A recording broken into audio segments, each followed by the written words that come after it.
শাওড়া গাছের পেতনি। পশ্চিমবঙ্গের এক প্রত্যন্ত গ্রাম। গ্রামের নাম ছিল কালীতলা। চারদিকে ধানক্ষেত, বাঁশঝাড় আর পুরনো গাছপালায় ঘেরা সেই গ্রাম দিনের বেলায় যেমন শান্ত ছিল, রাত নামলেই তেমনি রহস্যময়ী হয়ে উঠত। গ্রামের একদম শেষ প্রান্তে একটি বিশাল শাওড়া গাছ দাঁড়িয়ে ছিল। গাছটি এত পুরনো ছিল যে গ্রামের সবচেয়ে বয়স্ক মানুষটিও বলতে পারতেন না কবে থেকে সেটি সেখানে আছে। গাছের মোটা কাণ্ডে অদ্ভুত সব ফাটল, ডালপালা যেন কঙ্কালের হাতের মতো চারদিকে ছড়িয়েছিল। গ্রামের লোকেরা বিশ্বাস করত ওই গাছে এক ভয়ঙ্কর পেতনি বাস করে। বহু বছর আগে নাকি গ্রামের এক নববধূ রহস্যজনকভাবে নিখোঁজ হয়ে যায়।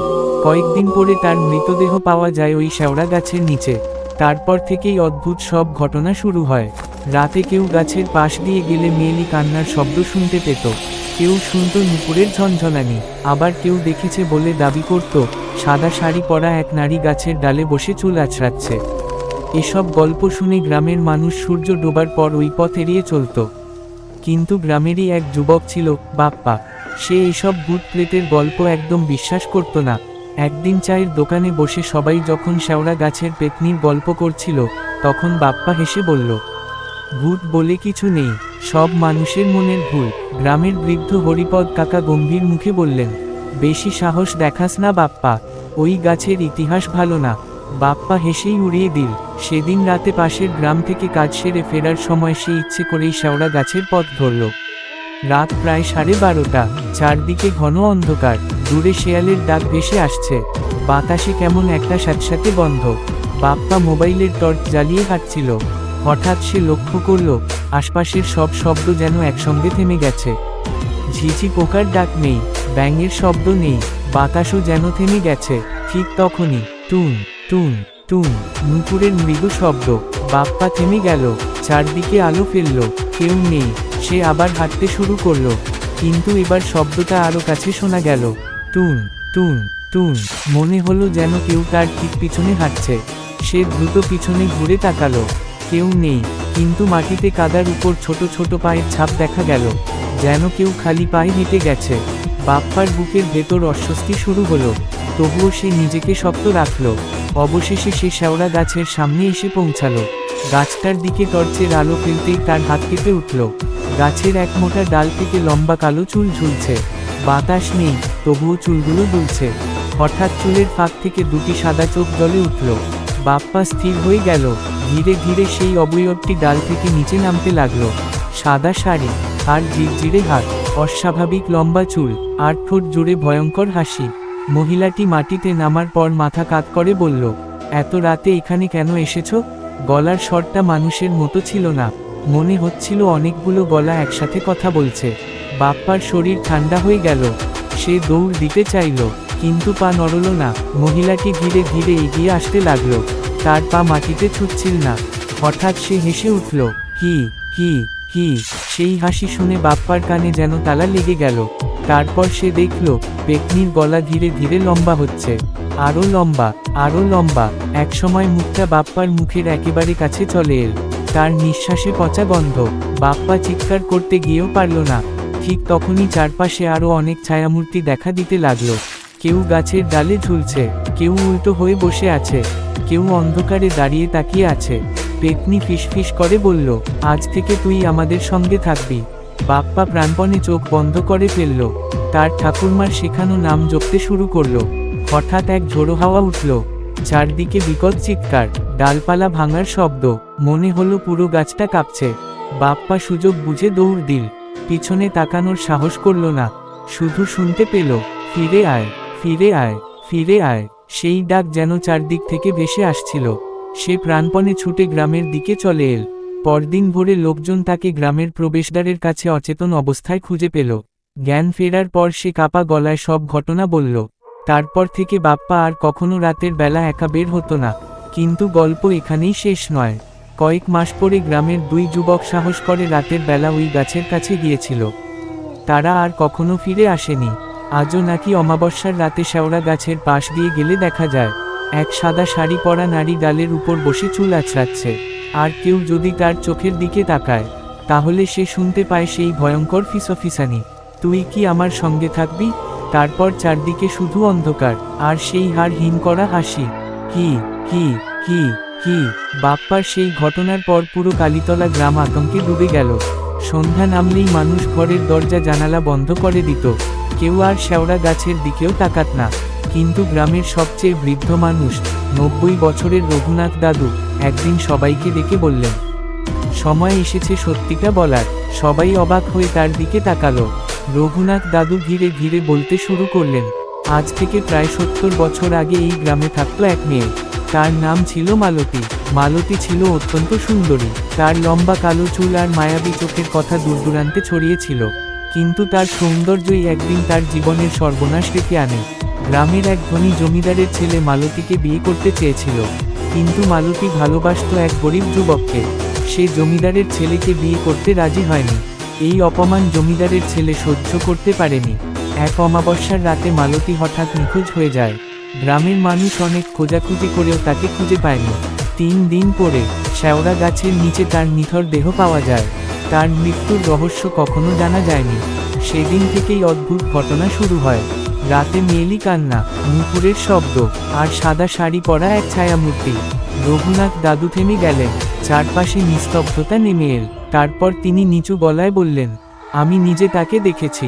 সবাই কেঁপে উঠল। সেই চোখ আজও ভুলতে পারিনি।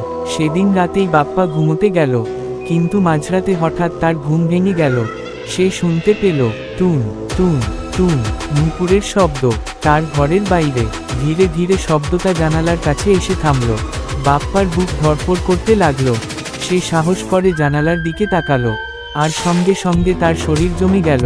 জানালার বাইরে দাঁড়িয়ে আছে সেই সাদা শাড়ি পরা নারী। তার মুখের অর্ধেক অংশ চুলে ঢাকা, বাকি অংশে ভয়ঙ্কর হাসি। পেতনি ধীরে ধীরে মাথা কাত করল, তারপর ফিসফিস করে বলল, আমি একা নই। বাপ্পা ভয়ে চিৎকার করে উঠল। পরিবারের সবাই ছুটে এলো, কিন্তু বাইরে গিয়ে কেউ কাউকে দেখতে পেল না। শুধু জানালার নিচে কাদার মধ্যে অদ্ভুত পায়ের ছাপ। পরদিন সকালে গ্রামের পুরোহিতকে ডাকা হলো। তিনি শেওড়া গাছের কাছে গিয়ে কিছু মন্ত্রপাঠ করলেন, কিন্তু হঠাৎ চারদিক অন্ধকার হয়ে গেল। আকাশে কালো মেঘ জমল, গাছের ডালপালা প্রচণ্ডভাবে কাঁপতে শুরু করল। ঠিক তখনই এক নারীর ভয়ঙ্কর হাসি ভেসে এল। কি কি কি পুরোহিতের মুখ ফ্যাকাশে হয়ে গেল। তিনি দ্রুত সেখান থেকে ফিরে এসে বললেন, এটা সাধারণ আত্মা নয়, এখানে আরো বড় কোনো অশুভ শক্তি আছে। সেই রাতেই গ্রামের 2 যুবক নিখোঁজ হয়ে গেল। তাদের শেষবার শেওড়া গাছের দিকেই যেতে দেখা গিয়েছিল। পরদিন খোঁজ করতে গিয়ে লোকজন গাছের নিচে একটি পুরনো রূপোর নুপুর খুঁজে পেল। নুপুরটিতে শুকনো লালচে দাগ লেগেছিল, আর তার পাশে মাটিতে লেখা ছিল মাত্র 3টি শব্দ, ও ফিরে এসেছে। শব্দগুলো দেখে সবার রক্তহীন হয়ে গেল, কারণ গ্রামের সবচেয়ে পুরনো লোকেরা জানত মালতীর মৃত্যুর রাতে ঠিক এই কথাটাই একজন বৃদ্ধ শুনেছিলেন। সেই দিন থেকে কালীতলা গ্রামের উপর যেন নতুন এক অন্ধকার নেমে এলো। আর শেওড়া গাছের ডালে প্রতি রাতেই দেখা যেতে লাগলো এক সাদা ছায়া, যে কারো জন্য অপেক্ষা করছে। রূপোর নুপুর আর ও ফিরে এসেছে লেখা দেখার পর পুরো কালীতলা গ্রামে আতঙ্ক ছড়িয়ে পড়ল। দিনের বেলাতেও কেউ আর শেওড়া গাছের কাছে যেত না। কিন্তু বাপ্পার মনে একটাই প্রশ্ন ঘুরছিল, মালতী সত্যিই কি পেতনি হয়ে ফিরে এসেছে, নাকি এর পেছনে আরও ভয়ঙ্কর কোনো রহস্য লুকিয়ে আছে? সত্য জানার জন্য একদিন সে রঘুনাথ দাদুর কাছে গেল। বৃদ্ধ তখন উঠোনে বসেছিলেন। বাপ্পাকে দেখে তিনি দীর্ঘশ্বাস ফেলে বললেন, তুই এখনো থামিসনি বুঝি? বাপ্পা বলল, দাদু, সত্যিটা জানতে হবে, না হলে এই আতঙ্ক কোনোদিন শেষ হবে না। রঘুনাথ দাদু কিছুক্ষণ চুপ করে রইলেন। তারপর ঘরের ভেতর থেকে একটি পুরনো কাঠের বাক্স নিয়ে এলেন। বাক্সটি খুলতেই বেরিয়ে এল একটি বিবর্ণ ডায়েরি। পাতাগুলো প্রায় ছিঁড়ে যাওয়ার উপক্রম। দাদু বললেন, এটা আমার বাবার ডায়েরি। মালতীর মৃত্যুর সময় উনি গ্রামের চৌকিদার ছিলেন। বাপ্পা কাপা হাতে ডায়েরি খুলল। প্রথম কয়েকটি পাতা সময়ের সঙ্গে নষ্ট হয়ে গেছে, কিন্তু একটি পাতায় লেখা ছিল, মালতীকে হত্যা করা হয়েছে, কিন্তু তার দেহ যেখানে পাওয়া গেছে সেখানে তাকে মারা হয়নি। বাপ্পার বুক ধক করে উঠল। আরও নিচে লেখা, শেওড়া গাছের নিচে মাটি খুঁড়লে সত্য প্রকাশ পাবে। সেই রাতেই বাপ্পা তার 2 বন্ধু সঞ্জয় আর রতনকে নিয়ে গোপনে শেওড়া গাছের দিকে রওনা দিল। চাঁদহীন অন্ধকার রাত, বাতাসে কেমন একটা পচা গন্ধ। গাছের কাছে পৌঁছাতেই তারা শুনতে পেল টুন টুন টুন নুপুরের শব্দ। কিন্তু এবার তারা ভয় পেল না। হাতে কোদাল নিয়ে গাছের নিচে খোঁড়া শুরু করল। প্রথমে শুধু শক্ত মাটি, তারপর কিছুক্ষণ পরে ঠ কোদাল যেন কোনো শক্ত জিনিসে লাগলো। তারা মাটি সরাতেই দেখা গেল একটা পুরনো কাঠের বাক্স। বাক্সটা এত পুরনো ছিল যে প্রায় ভেঙে যাচ্ছিল। বাপ্পা ঢাকনাটা তুলতেই সবাই জমে গেল। ভেতরে মানুষের হাড়গোড় আর একটি রূপোর নূপুর, ঠিক সেই নূপুরের মতো যেটা কয়েকদিন আগে পাওয়া গিয়েছিল। হঠাৎ চারদিকে বরফ শীতল বাতাস বইতে শুরু করলো। গাছের সব ডাল একসঙ্গে কেঁপে উঠল। তারপর অন্ধকারের মধ্যে একটি নারীকণ্ঠ ভেসে এল। আমার ঘুমকে ভাঙাল। তিনজনের শরীর কেঁপে উঠল। ধীরে ধীরে গাছের ডালের ওপর থেকে একটি সাদা অবয়ব নিচে নামতে লাগলো। লম্বা কালো চুল, সাদা শাড়ি, জলজলে ফ্যাকাশে চোখ। সে মালতী, কিন্তু তার চেহারায় মানুষের কোনো চিহ্ন নেই। মুখে ভয়ঙ্কর হাসি। মালতী ধীরে ধীরে বলল, সত্য জানতে চেয়েছ? তাহলে শোনো। হঠাৎ তাদের চারপাশের দৃশ্য বদলে যেতে লাগলো। মনে হলো তারা অতীতে চলে গেছে। তারা দেখতে পেল জমিদারের কয়েকজন লোক মালতীকে জোর করে টেনে নিয়ে যাচ্ছে। মালতী কাঁদছে, চিৎকার করছে, কিন্তু কেউ তাকে বাঁচাতে আসছে না। অবশেষে তাকে শেওড়া গাছের নিচে নিয়ে যাওয়া হলো। তারপর অন্ধকার, নিস্তব্ধতা আর এক ভয়ঙ্কর বিশ্বাসঘাতকতা। মালতীকে হত্যা করে গোপনে কবর দেওয়া হয়েছিল গাছের নিচে। দৃশ্যটা মিলিয়ে যেতেই বাপ্পারা আবার বর্তমান সময়ে ফিরে এল। তাদের চোখে জল চলে এসেছিল। মালতীর কণ্ঠ এবার অনেক শান্ত। আমি প্রতিশোধ চাইনি, আমি শুধু সত্য প্রকাশ করতে চেয়েছিলাম। ঠিক তখনই গাছের গভীর অন্ধকার থেকে আরেকটি গর্জন ভেসে এল। সেটা মালতীর কণ্ঠ ছিল না, অনেক বেশি ভয়ঙ্কর, অনেক বেশি অশুভ। গাছের কাণ্ডে ফাটল ধরতে শুরু করলো। ভেতর থেকে যেন কিছু একটা বেরিয়ে আসছে। মালতীর মুখ হঠাৎ ভয়ে সাদা হয়ে গেল। সে চিৎকার করে উঠল, পালাও, ও জেগে উঠেছে। বাপ্পারা হতভম্ব। ও কে? মালতী কাকে দেখে এত ভয় পেল? গাছের কাণ্ডের ভেতর থেকে ধীরে ধীরে দুটি লাল জ্বলন্ত চোখ ফুটে উঠল।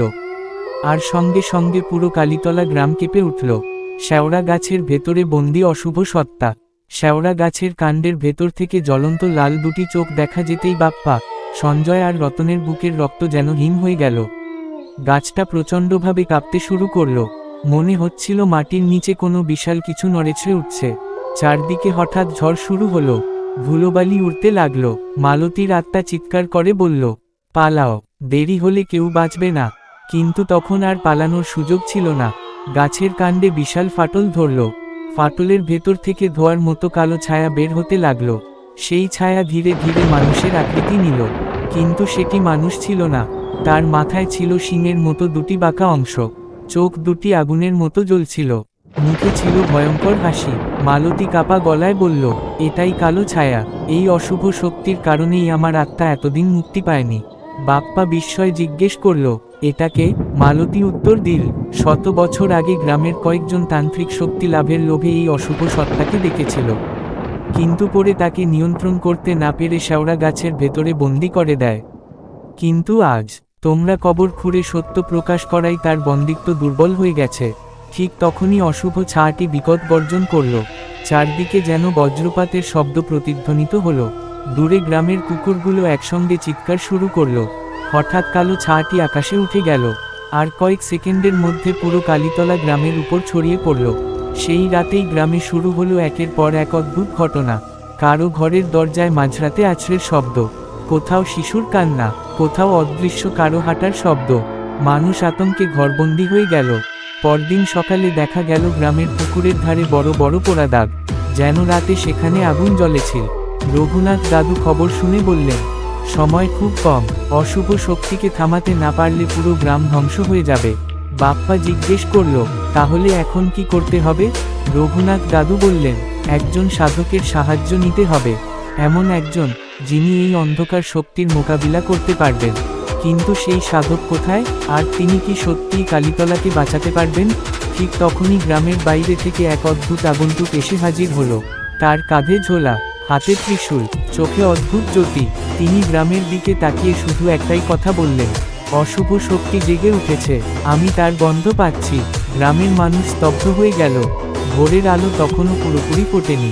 কালীতলা গ্রামের মানুষ আতঙ্কে জড়ো হয়েছিল গ্রামের মাঠে। সবার চোখ সেই রহস্যময় সাধকের দিকে। লম্বা জটা, কপালে ভস্মের তিলক, কাঁধে ঝোলা আর হাতে ত্রিশূল। সাধক ধীরে ধীরে বললেন, তোমাদের গ্রামের উপর ভয়ঙ্কর অশুভ ছায়া নেমে এসেছে। বহু বছর আগে যাকে বন্দি করা হয়েছিল সে আবার জেগে উঠেছে। বাপ্পা এগিয়ে এসে সব ঘটনা খুলে বলল। সব শুনে সাধক কিছুক্ষণ চোখ বন্ধ করে রইলেন। তারপর বললেন, আজ রাতেই আমি শেওড়া গাছের কাছে যাব, তখনই বোঝা যাবে কতটা শক্তিশালী সে। রাত নামতেই সাধক, বাপ্পা, সঞ্জয় আর রতন শেওড়া গাছের দিকে রওনা দিল। আকাশ কালো মেঘে ঢাকা, চাঁদের আলো নেই। গাছের কাছে পৌঁছাতেই চারদিকে অস্বাভাবিক ঠান্ডা অনুভূত হলো। হঠাৎ বাতাসে আবার সেই নুপুরের শব্দ ভেসে এল, টুন টুন টুন। তারপর দেখা দিল মালতীর আত্মা, কিন্তু এবার তার মুখে ভয় ছিল। সে সাধককে দেখে বলল, ও আগের চেয়ে অনেক শক্তিশালী হয়ে গেছে।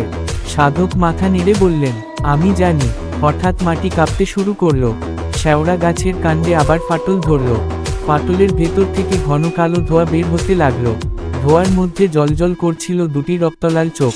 সেই ভয়ঙ্কর অশুভ সত্তা আবার প্রকাশ পেল। তার গর্জনে চারপাশের বাতাস কেঁপে উঠল। বাপ্পা ও তার বন্ধুরা ভয় কয়েক কদম পিছিয়ে গেল, কিন্তু সাধক একটুও নড়লেন না। তিনি ত্রিশূল মাটিতে গেঁথে কিছু মন্ত্র উচ্চারণ করতে লাগলেন। চারপাশে যেন এক অদৃশ্য বৃত্ত তৈরি হলো। অশুভ সত্তা ক্রুদ্ধ হয়ে আক্রমণ করল। কালো ধোঁয়ার বিশাল ঢেউ সাধকের দিকে ছুটে এল, কিন্তু বৃত্তের কাছে পৌঁছেই তা ছিটকে গেল। সাধকের চোখ হঠাৎ জ্বলে উঠল। তিনি গর্জে বললেন, তোর সময় শেষ। ঠিক তখনই মালতীর আত্মা কাঁদতে কাঁদতে সামনে এগিয়ে এল। সে বলল, আমার মৃত্যুর সত্য প্রকাশ হয়েছে, কিন্তু এই অশুভ শক্তি না হারলে আমি মুক্তি পাব না। সাধক বললেন, তোমাকেও সাহায্য করতে হবে। মালতী মাথা নাড়ল। তার শরীর থেকে সাদা আলোর মতো আভা বের হতে লাগল। সেই আলো ধীরে ধীরে সাধকের চারপাশে ছড়িয়ে পড়ল। অশুভ সত্তা এবার যেন দুর্বল হতে শুরু করল, কিন্তু হঠাৎ সে বিকট চিৎকার করে আকাশের দিকে উঠল। তারপর পুরো আকাশ কালো মেঘে ঢেকে গেল। বজ্রপাত শুরু হলো। গাছের ডালপালা একের পর এক ভেঙে পড়তে লাগলো। সাধক চিৎকার করে বললেন, এটাই শেষ লড়াইয়ের শুরু। ঠিক সেই মুহূর্তে শেওড়া গাছের গোড়ার মাটি ফেটে গেল। মাটির নিচে লুকিয়ে থাকা একটি প্রাচীন পাথরের দরজা দেখা দিল। দরজার গায়ে অদ্ভুত চিহ্ন খোদাই করা। সাধকের মুখ হঠাৎ ফ্যাকাশে হয়ে গেল। তিনি ফিসফিস করে বললেন, সর্বনাশ, আসল কারাগার তো এখনো খোলা হয়নি। বাপ্পা হতবাক। মানে? সাধক ধীরে ধীরে দরজার দিকে তাকিয়ে বললেন, এই অশুভ সত্তা একা নয়, এর থেকেও ভয়ঙ্কর কিছু ওই দরজার ওপারে বন্দী আছে। দরজার ভেতর থেকে তখন ধীরে ধীরে ভেসে আসছিল কারো ভারী নিঃশ্বাসের শব্দ। মালতীর আত্মা মুক্তি পেয়েছে। শেওড়া গাছ শুকিয়ে গেছে।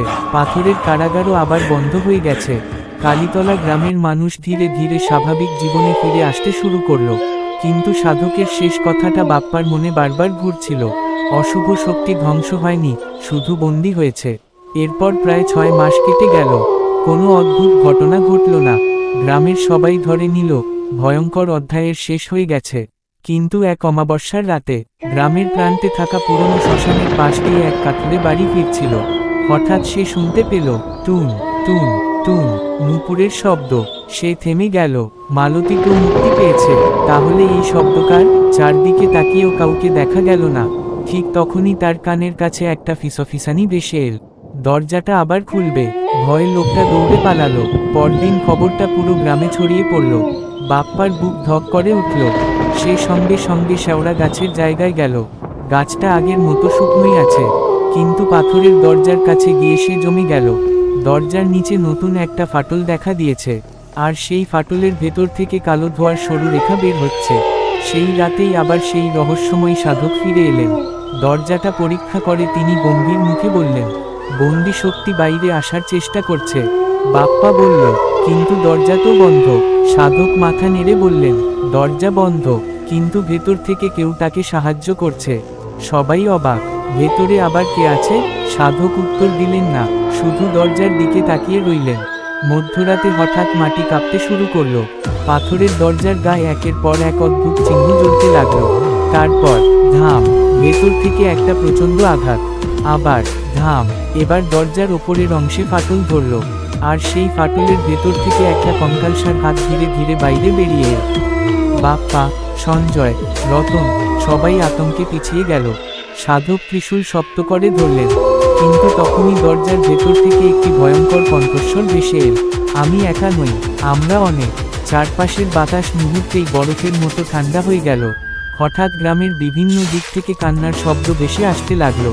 কেউ যেন একসঙ্গে শত শত কণ্ঠে কাঁদছে। আকাশ কালো মেঘে ঢেকে গেল। বিদ্যুৎ চমকাল, সেই আলোয় বাপ্পা দেখতে পেল শেওড়া গাছের শুকনো ডালগুলোর ওপর অসংখ্য ছায়ামূর্তি বসে আছে, নিশ্চুপ, স্থির, তাদের চোখ দুটো জ্বলছে, আর সবাই তাকিয়ে আছে পাথরের দরজার দিকে, যেন কারো অপেক্ষা করছে। সাধকের মুখ ফ্যাকাশে হয়ে গেল, তিনি ফিসফিস করে বললেন, সর্বনাশ! কারাগারের ভেতরে শুধু এক অশুভ সত্তা ছিল না, ওখানে বন্দী ছিল বহু অন্ধকার আত্মা। বাপ্পার গলা শুকিয়ে গেল, তাহলে এখন কি হবে? সাধক ধীরে ধীরে উত্তর দিলেন, যদি দরজাটা পুরো খুলে যায়, তাহলে কালীতলা গ্রাম আর কখনো আগের মতো থাকবে না। ঠিক তখনই দরজার ভেতর থেকে তৃতীয় আঘাতের ধাম, আর পাথরের বিশাল একটা অংশ ভেঙে পড়ে গেল। অন্ধকারের ভেতর থেকে ধীরে ধীরে কিছু একটা বেরিয়ে আসতে শুরু করলো। অন্ধকারের অবসান, পাথরের দরজার বিশাল অংশ ভেঙে পড়তেই চারদিকে ঘন কালো কুয়াশা ছড়িয়ে পড়ল।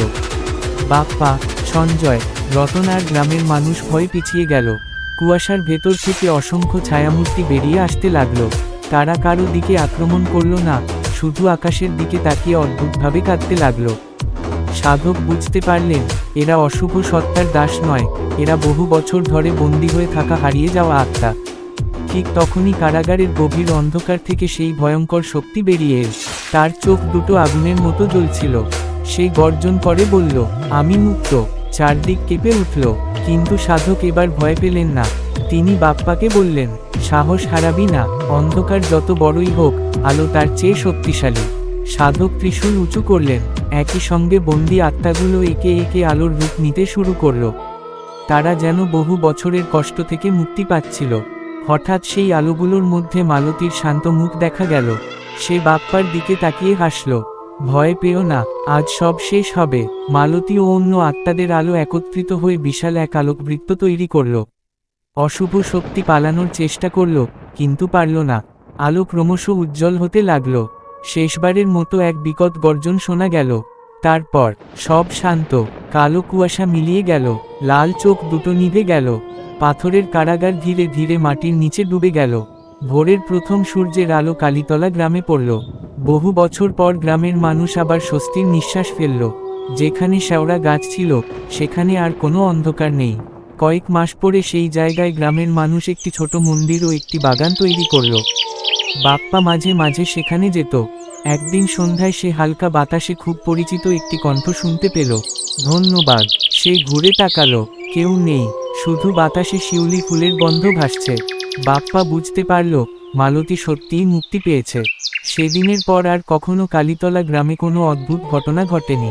তবে গ্রামের বৃদ্ধরা আজও নতুন প্রজন্মকে একটি কথা বলেন, অন্ধকারকে কখনো অবহেলা করো না, কিন্তু মনে রেখো, সাহস আর সত্যের আলো শেষ পর্যন্ত সব অন্ধকারকে হারিয়ে দেয়।